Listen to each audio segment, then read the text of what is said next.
This is a question for Brooke. How can educators provide our students with the tools needed to identify misinformation? In quotes here, this is especially relevant in the sciences. This is a question from Elizabeth.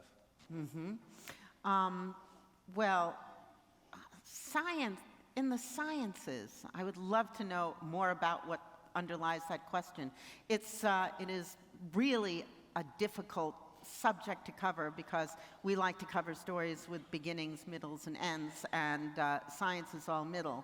Chocolate is good for you, chocolate is bad for you, coffee is good for you, coffee is bad for you, wine is good for you, wine is bad for you, and you know, it goes on and on and on. I think that at least with science, if you teach people that it's not a story, it is a process that you're covering, and not to give too much attention to animal testing, because very little of that is applicable to human beings. It's just at the beginning. And there are certain crucial things. The headlines are usually the place where most of the science is badly reported, and the first graph sometimes is pretty bad. Then as it gets into the particulars, it's better. Maybe it'd be good to read some of these stories upside down. But it's very important, it is very important to go to critical sources, and more than one, and that is true for science and everything else. You have the trouble with explaining media literacy to people is that there are ways that you can identify, you know, a bullshit website, for instance. You can, you know, a lot of times they're not designed very well. The fonts aren't very good. They badly imitate other sites. We once did a whole thing on recognizing a fake site. These, you know, there are tools out there, and we've often thought about, we put out these things called breaking news consumers handbooks, which are like one sheet things you can print out with 10 things that are usually misreported at the beginning of a story. For instance, the first one we did was on mass shooters, not terrorist attacks, that's different, but mass shooters. And you know, the second item was that there is never a second shooter.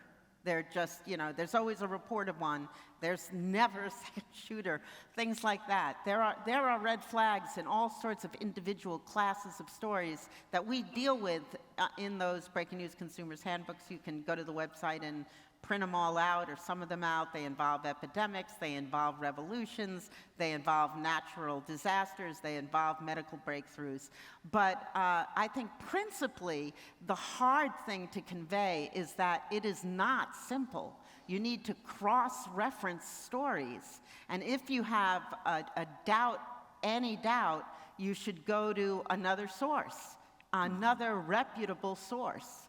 And it's just very difficult. Even then, rumors will be reported, because reporting itself, the best intended reporting, especially at the beginning of a story, is going to be subject to fog. Be careful when you tell them to be careful when the sources are not named. You have to be careful when the sources are law enforcement and FBI, because their interest in that case is to flush out a suspect, not necessarily to inform the public. And this is shown again and again, sweating suspects through the press.